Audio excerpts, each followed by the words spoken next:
The situation in Kupiansk is dire for Russia's forces. Fewer than 100 of its soldiers remain in the city, mere weeks after Vladimir Putin's grand proclamation of Kupiansk's capture. Ukraine has destroyed all of the occupiers and now reportedly has just 100 or so left to take out to fully liberate the city. As for Russia, it can't do anything but send more of its soldiers to their deaths. In a nightmare scenario for Putin, Ukraine has deployed a robot army to create a kill zone near Kupiansk. Russia kicked off January 20 with several desperate attempts to regain some sort of foothold in or around Kupiansk as it tries to reverse the damage that Ukraine has done to its forces since December. To the north of Kupiansk, Russia launched assaults against the settlement of Holubivka. East of Kupiansk, there were attacks toward Petropavlivka, Podoli, and Kucharivka. Russia also attempted to advance toward the city from the southeast, where its forces tried to gain footholds in the settlements of Pishchane, Stepava Novoselivka, and Kirilivka. Encirclement of Kupiansk is clearly Russia's goal. However, the Institute for the Study of War, or ISW, delivers a flat verdict on what Putin had hoped would be a busy and successful January 20. Though Russia's forces continue defensive operations, they did not advance. The obvious question is, why? And the answer is that Ukraine has created kill zones around Kupiansk that are so massive that Russia's soldiers can't get through the seemingly never-ending seas of drones they need to get past if they're to launch anything resembling effective assaults in the first place. Those drones form the Kupiansk kill zone, and as you'll discover soon, they may just provide the answer to Ukraine's need to sustain its defense with as few losses as possible. In a January 21 report, the New Voice of Ukraine gives a little insight into the kill zone that Ukraine has built around Kupiansk. It is effectively a wall of first-person view, or FPV drones, that stretches up to 25 kilometers or around 15 miles from the Kupiansk combat lines. Those drones are constantly on the prowl. With the aid of reconnaissance drones, Ukraine's FPV drones are on seek and destroy missions that are massively restricting Russian infantry movement and often destroying the few vehicles that Russia sends in the Kupiansk direction long before they reach the types of places where Russia could actually use them in its assaults. Right now, the outlet says, Russia's movement and maneuvering have been restricted to within a single kilometer, which is bad news for Putin. Restricted forces become easy targets. Whether they're in the kill zones or not, Russia's wannabe Kupiansk occupiers are in massive danger. At least those who remain are still in danger. Most are already dead. In its own report on the Kupiansk kill zone, Militarny says that it is the Ukrainian unit dubbed Orion that has set up the near-impenetrable robot army with which Russia now has to tangle daily. That robot army is lethal. Militarny says that the kill zones are responsible for destroying up to 88% of the Russian occupiers before they even approach their intended positions. The outlet also reports on the types of drones that Ukraine is using in the Kupiansk kill zone. Leleka reconnaissance drones are constantly in the air, searching for any sign of Russian movement. FPV drones and Mavic drones are primed and waiting, loitering around until a target is located. There are even ground robots in operation, though it's unclear whether they're serving logistical purposes or if they're conducting attacks on Russian positions. It may well be the latter. A little under 2 weeks ago, this very channel reported on Ukraine's innovative use of a ground robot that traveled over 20 kilometers or about 12.4 miles of terrain to deliver an explosive payload of 12 anti-tank mines to a Russian position. You can find out about the devastating effects of that operation in our video, and then imagine what a robot like that could do to any entrenched Russian soldiers who are attempting to plan an assault near Kupiansk. It wouldn't be pretty, and it would be one more thing for Russia's Kupiansk invaders to worry about as aerial drones constantly buzzed overhead. A story told by Militarny offers the perfect example of what awaits any Russian forces who attempt to navigate the Kupiansk kill zone.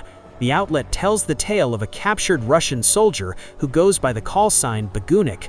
His job was to guide groups of soldiers through Ukraine's kill zones so they could launch their assaults.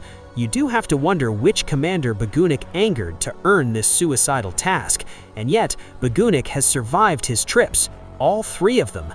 As for the soldiers that he attempted to guide, all were destroyed to the last man, leaving Bagunik the last soldier standing on all 3 of his attempts.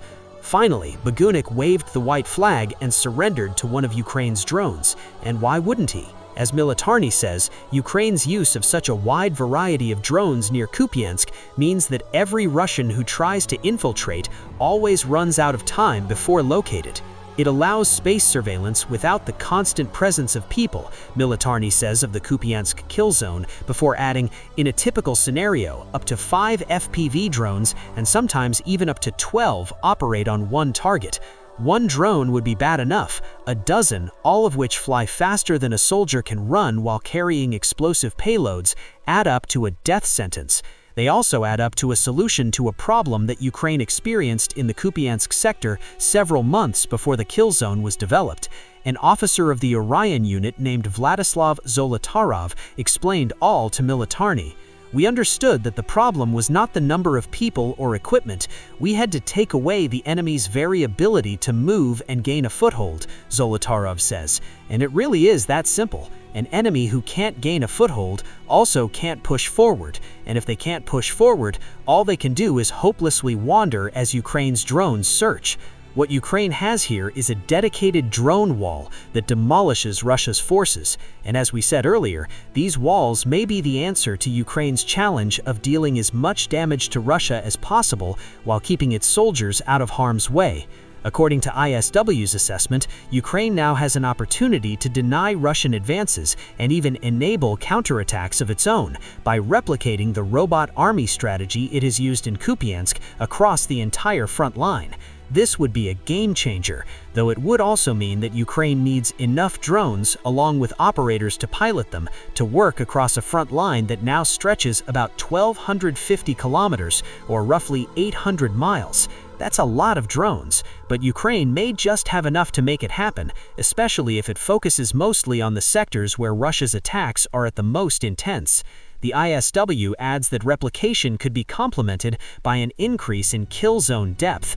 Ukraine could significantly degrade the effectiveness of Russian infiltration tactics if Ukrainian forces deny Russian forces from operating vehicles within 50+ kilometers from the front line, thereby forcing the Russian infantry to infiltrate greater and untenable distances on foot, the think tank suggests. A big ask, perhaps, but there is some evidence that Ukraine has gotten ahead of the ISW assessment and has started to implement its kill zones in locations other than Kupiansk. Euromaidan Press highlighted this in a December 24 report where it said that these zones now cover not only the Kupiansk sector, but also the embattled regions of Pokrovsk and Dobropilya. Across all of these regions, Ukraine is combining the intense drone activity that we've already covered with air and artillery strikes that buffet Russia's soldiers and equipment on both sides of the front lines. Extension is already happening, as the spokesman of Ukraine's National Guard, Ruslan Muzychuk, explains. A kill zone is not just the area between our and Russian positions. It can extend beyond the defensive line, and it must be calculated in both directions. This deepening is happening, in part, because Russia is also creating drone-filled kill zones to prevent Ukraine's counterattacks. But logically speaking, these types of zones are more important to Ukraine than they are to Russia. Yes, Russia wants to reclaim territory that Russian troops have occupied, but ultimately, Russia is the attacking force in this conflict, and it's Putin, not Zelensky, who is ordering his soldiers to charge mindlessly toward Ukraine's defenses and straight into the kill zones. With their robot armies, Ukraine's soldiers can operate in small units behind their kill zones because they know that the few Russian troops that make it through will be easier to counter. They've only just managed to survive a gauntlet of drones by the skin of their collective teeth, only to enter territory where Ukraine's soldiers are actively looking for them. For Ukraine, Russia's kill zones are also dangerous, but Ukraine is also more deliberate than Russia with its assaults, and it tends only to launch them when it knows that it has a high chance of success. For instance, the arrival of mid-range drones into Ukraine will soon be very important for dealing with Russian kill zones. The likes of Ukraine's Bulava and Ram-2X drones can travel distances of up to 100 kilometers, or around 62.1 miles.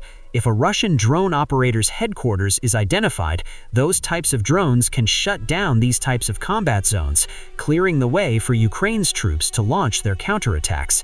Still, it's defense where Ukraine's drone walls are important, and its priority now, especially if it intends to expand, the ISW says could prove so important, is to ensure that it has as many drones as possible. Again, Ukraine seems to be ahead of the curve here. In terms of pure numbers, Ukraine has poured billions of dollars into making and acquiring short-range drones that it can use to fill its kill zones. On December 24, the Kyiv Independent reported that Ukraine was on track to receive around 3 million drones by the end of 2025. That's according to former Ukrainian Defense Minister Denis Shmyhal. He pointed out that this attainment of 3 million drones represented almost 2.5 times more drones that Ukraine built or purchased by the end of 2024. Ukraine has built and bought millions of drones for a reason, and the kills